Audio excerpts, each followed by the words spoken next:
Now I'm very pleased to introduce Councillor Caroline Kerr, who is a councillor like me now just for over 2 years, and is councillor for Canbury Ward, and born and raised in Kingston as well. So I think you have a very deep perspective on Kingston as well, and probably feels like a long time ago, Caroline, but you were becoming our leader of the council just a couple of months ago, so I'm sure it feels a lot longer. So good morning. Could you just tell us, what has the council been doing during the COVID-19 crisis? Good morning, John. Thank you very much for that introduction. Well, the council's been very busy, and some of it might be apparent to people and some of it might not be. I mean, specifically, we've had a role in trying to support the business community. As you will know, the government grants were being administered by local authorities, so 85% of the government grant that was passed Kingston's way has now been distributed and is in the right hands. And though that sounds like probably quite a simple task, it was actually quite complicated for council officers because they're not used to handing money out, they're used to taking money in. So it required them to rethink their systems, and apparently required some ingenuity. One of the things that we've been really aware of is, today and yesterday, abundantly apparent that the flow of information from government keeps changing, sometimes comes and isn't entirely clear first time round, and there needs a sort of detailed delve into the detail to work out what it means. So one of the things that we've been doing is an e-bulletin, a weekly bulletin, which almost 4,000 people are now subscribing to in the business community, and we hope that that's helpful. The council's also set up a business support programme, which is free for 90 days, where people can sign up for webinars, for workshops, for seminars, again, to try to support them through this incredibly difficult time, because we know that we're not going to come through COVID-19 if our businesses don't survive it. Recently, we've done a business survey, which has just closed, but that's really important to the council because we really need the data. We need to understand how businesses are feeling, which is also why events like this are really important as a listening opportunity, because we need to know what's happening in your world so that we can find ways that we can try to support as we come through this, we know a very, very difficult recession that we're heading into. So that's part of what we're doing in terms of looking after or trying to help the business community. But it's really only a small part of what the council has been engaged in. An enormous piece of work has been trying to help people who have found themselves vulnerable because of this crisis. So you will have heard, I hope, of Kingston Stronger Together, which has been our network of support for those people. It sounds, I think, Kingston Stronger Together sounds like a kind of corporate tagline. But in this case, I actually think each word really means something. I think that we have been stronger together. It's been an amazing community effort. We've been bowled over by the number of people who've come forward, residents who've come forward and volunteered, more than 1,200 residents. More than 1,200 people altogether. About 250 of those have been our own staff, and the staff have, again, amazed me at their kind of agility to adapt to different circumstances. If you phone the 24-hour helpline that is available now, if you need help because of COVID-19, you might find that you're speaking to a librarian on the other end of the phone, because people have adapted and been redeployed to do other jobs. If you found yourself, very sadly facing a bereavement at the crematorium, you might be looked after by the mace bearer, the person who normally looks after the mayor and helps with some of the ceremonial functions of that role, but who's now working in the crematorium to help bereaved families. So there's an enormous amount of just a flexibility, I think, that the staff have shown to try to help residents. But the main task has been just getting medicines, prescriptions and food to people who are shielded or having to isolate and without help to do that from their neighbours or their friends or their family.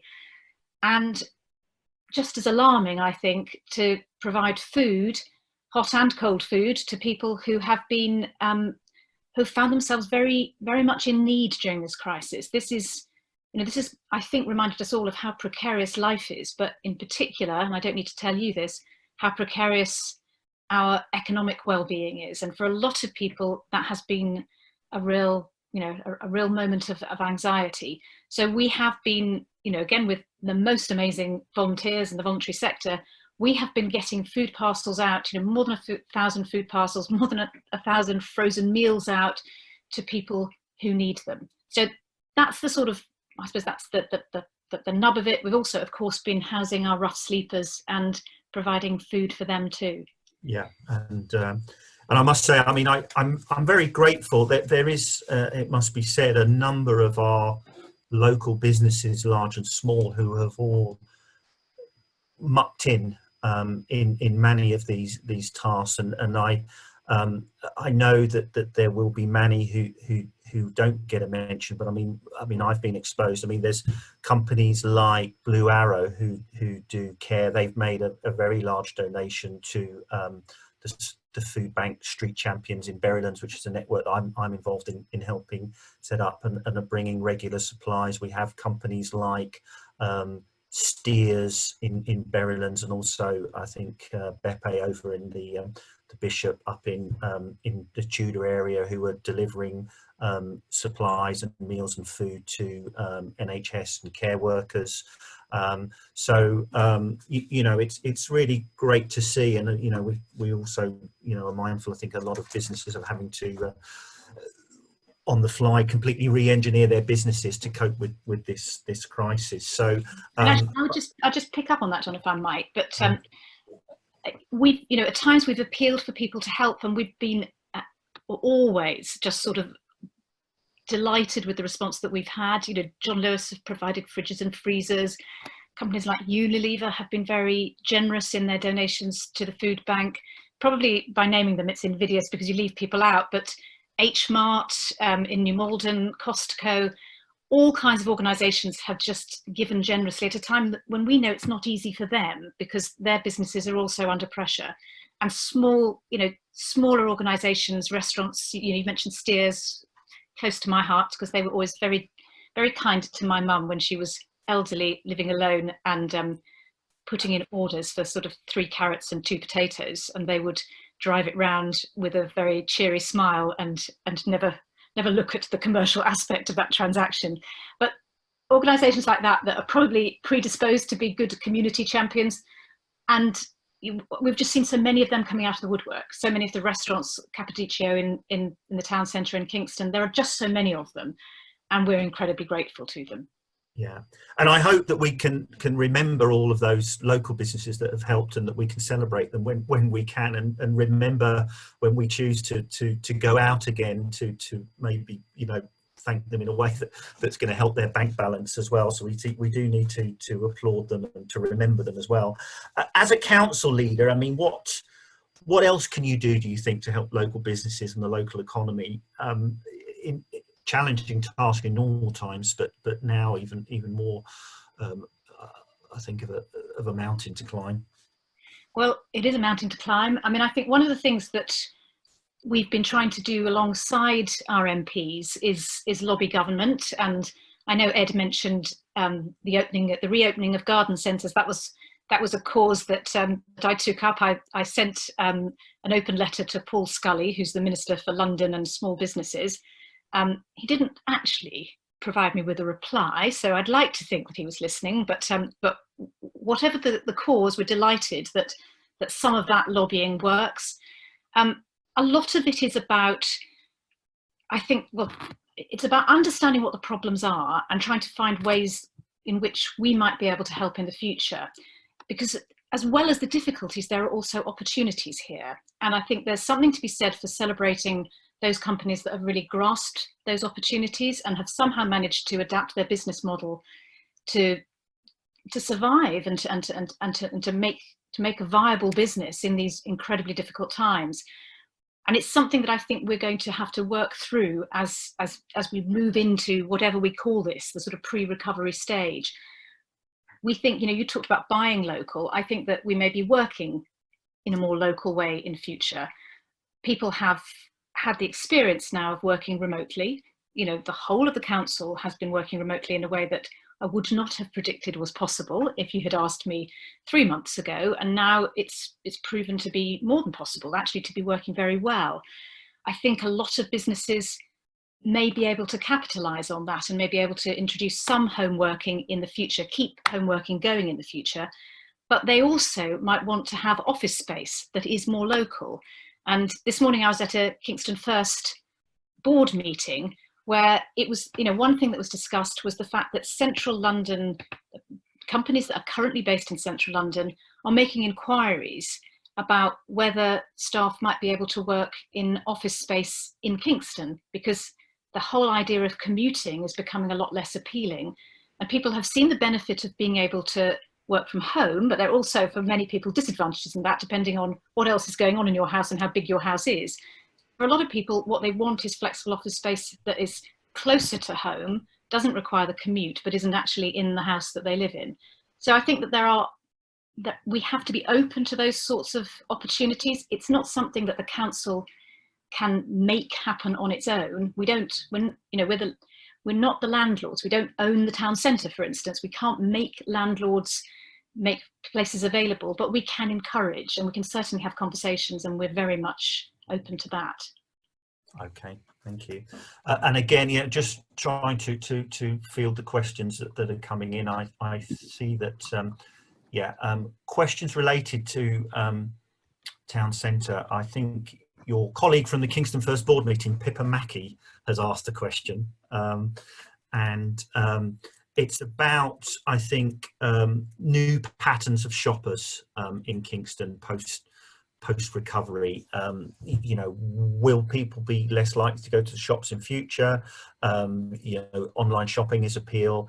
You know, what is the future, I suppose, of our town centre post COVID in terms of retail? And also, I think we have a restaurateur, Sam Berry, who again is very concerned, obviously, about being a small business with restaurants. You know, chances of survival. What help or what innovation is possible in terms of use of pavements or different spaces in order to help businesses go forward? So a couple of thoughts there. Quite big questions there. I'd say that, you know, what is the future of the town centre is really quite a large question. Might need a bit more than this morning to discuss. In the immediate and short term, I think we just don't know how people are going to behave. Consumer behaviour is one of the aspects of this, you know, just another of the aspects of this pandemic that leaves us with great uncertainty. Some people may remain very anxious and may not want to return to the town centre. Kingston, New Malden, Surbiton, whichever town centre you use most. We are going to have to think very hard, and there is new guidance that only became available last night. So officers at the council are working through it now, but there's new guidance about how the government thinks we can open town centres safely. If you think about Kingston town centre, there's a large pedestrianised street in the centre of it, in Clarence Street. It might be possible, you know, one of the conversations that we had already had with Kingston First was whether we might establish lanes so that you might have lanes for queuing and a middle section where people walk. It's going to be very difficult to ensure that social distancing is observed and that people feel safe. The numbers of people who will be allowed to go into a shop will be vastly reduced, you know, by, you know, probably less than a tenth of the people who would normally be in a shop will be allowed to be in at any one time. What does that mean in terms of queuing? There are so many things that have to be worked through to make it safe. So that, I think, is the first thing that I'd say, is that we don't yet know, and that's going to become more apparent as time goes on. The second question about restaurants and how restaurants are going to survive, I'm really concerned. I mean, I'm echoing something that Ed has already said, but I'm really concerned about whether the furlough scheme is extended beyond, in its full capacity, beyond August, for those sectors which we know are going to find it the most difficult to reopen. And if we put those under the kind of umbrella heading of leisure, but we mean pubs and bars and restaurants, our theatre, places and gyms, actually, places where people come together in quite close proximity and that you need to in order to make them thrive, make them prosper. where we can help, I think if we can allow al fresco dining, for instance, I'd be all in favour of trying to make that work and to try to make that as sort of unbureaucratic a process as possible. Officers may be squirming as I say it, but we will do what we can to try to make that work. We want businesses to survive, but I really recognise how difficult it's going to be. And some of that, I think, is going to be a matter of really kind of continuing to lobby central government to be sensitive to the fact that some sectors are going to find this much harder than others and are going to just be much slower to be able to return to work. Okay, thank you. So the university is an important part of our local economy, and I know some conversations I've had, I know that some of the graduates, the misfortune to not even be able to celebrate your graduation. I was looking at my university and there was pictures of people who'd made graduation robes out of bin liners and toilet rolls and were sipping champagne with their parents. It's probably not the graduation that they envisaged. And also moving out of education into the world of work at this moment is probably the worst of all possible timing. And I know that the university has many challenges as well with students. I mean, what would you think that we can do, or how can we help them and they can help us maybe? Well, I think there's no doubt that we need to work in partnership with the university as we look to the future. And I would echo what you said about the kind of real concerns about young people leaving university. You know, we know that they leave with large amounts of debt, so they have that anxiety to start with. And right now, people who are graduating are also leaving without an easy prospect of employment. So that's a real problem. For the university itself, as for universities right across the country, there are real headaches. There are real moments of worry. International students have gone home. Will they come back again? Post-Brexit, we are less likely to have EU students. So that's a sort of double whammy that they're facing. I think that we need the university, though. The one thing that I think we're all agreed on is that the university is a huge asset. And we have been talking, since I became a councillor, we've been talking about the need to do more to encourage the young graduates from Kingston University, particularly those in fashion and in art, where the university has an international reputation. We want to keep some of them in Kingston. We want to find ways of providing them with space where they can build their businesses. We know that Kingston University has an enviable reputation for startups, for entrepreneurial flair. We'd like some of that to stay in Kingston. We don't want them to graduate and go elsewhere. I feel that this crisis has held up a mirror to some of the things that we should have been getting on with anyway, and now we need to do more urgently. So I think that's one of the ways in which we're going to have to really kind of put our heads together and find ways that we can provide that space. And I know that officers are working really hard on getting grants in to open up space where possible, but that work has got to step up. Okay, thank you. And I noticed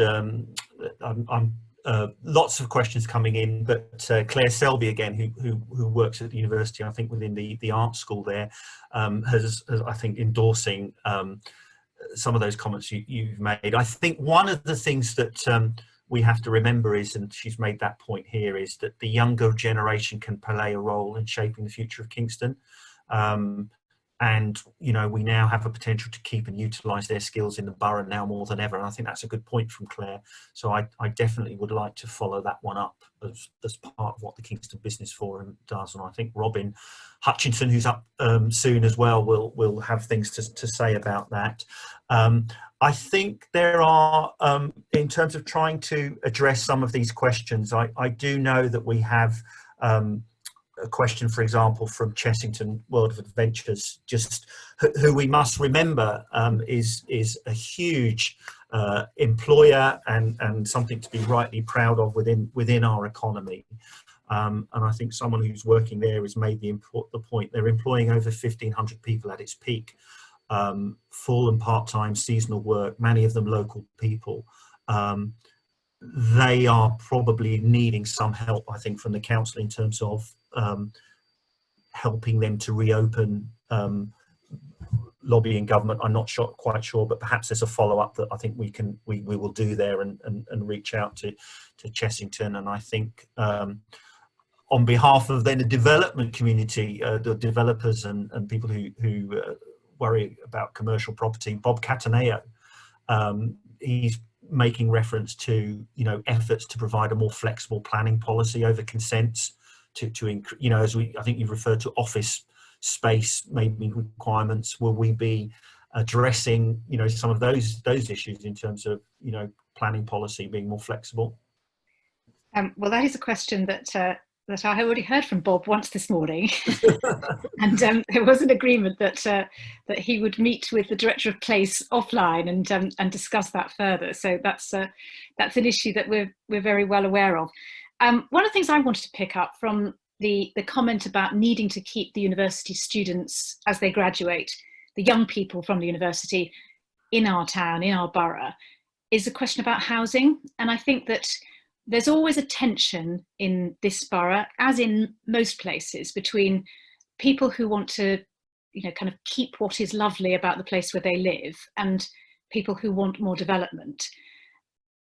Often that's a demographic argument, an age-related demographic argument, and young people are more in favour of more building and more development because they're the ones who desperately need homes and can't afford them. And it's people of my age who have probably already got their homes who are often the people who are more resistant. But I think that's a conversation that we're going to have again with more urgency, because if we want to keep people, particularly in these much tougher times, we may have to do more building, and in particular building of affordable homes. And where we can manage it, I would very much like to be building more social housing. We're already doing some of that on the Cambridge Road estate, and we're very proud of that endeavour, but we want to do more of that, and we're going to need to, because one of the things that sadly we are expecting is a lot more need in our borough than we've had in the past.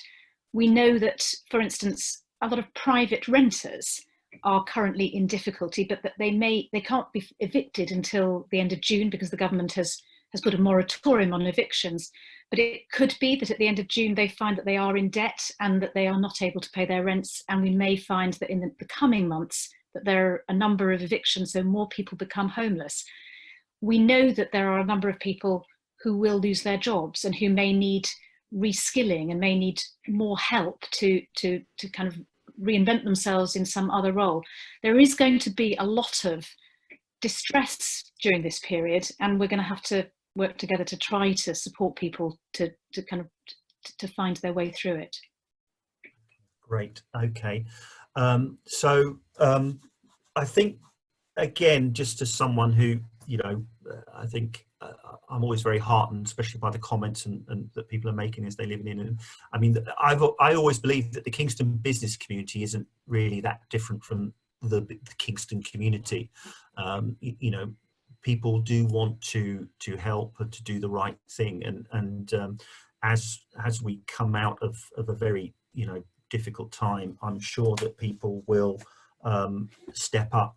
But also I'm trying to then just keep the economic agenda going, and I think, you know, there are some points again around planning and flexibility and movement and quick decisions, which we will note and I think try to come back to people on. Kingston College has just given us a shout out as well, which we must remember, the great work that they're doing and churning out young apprenticeships in all manner of different qualifications, and they're having to adapt their whole recruitment process and have some questions to us about giving hope to young and older folks. We note those. I think there's we're coming towards the end of your session, Caroline. I think, do you have any closing comments to make? I suppose all I'd really like to say is a big thank you, because the business community, you know, from big businesses to small, has been incredibly generous and responsive to the call to help. And as you say, the business community and the residents are not really different cohorts. It's the same people, and the residents of this borough, I think we can be really proud of the way that they have responded. There has been such a sense of community spirit and of solidarity, and that is something that I would really like us to hold on to when this crisis, you know, well, whenever it's over, I don't know, but as it trundles along, we must hold on to that sense of being, you know, just to sort of repeat the slogan, being stronger together, we really are. And that's probably the only way that we're going to get through this.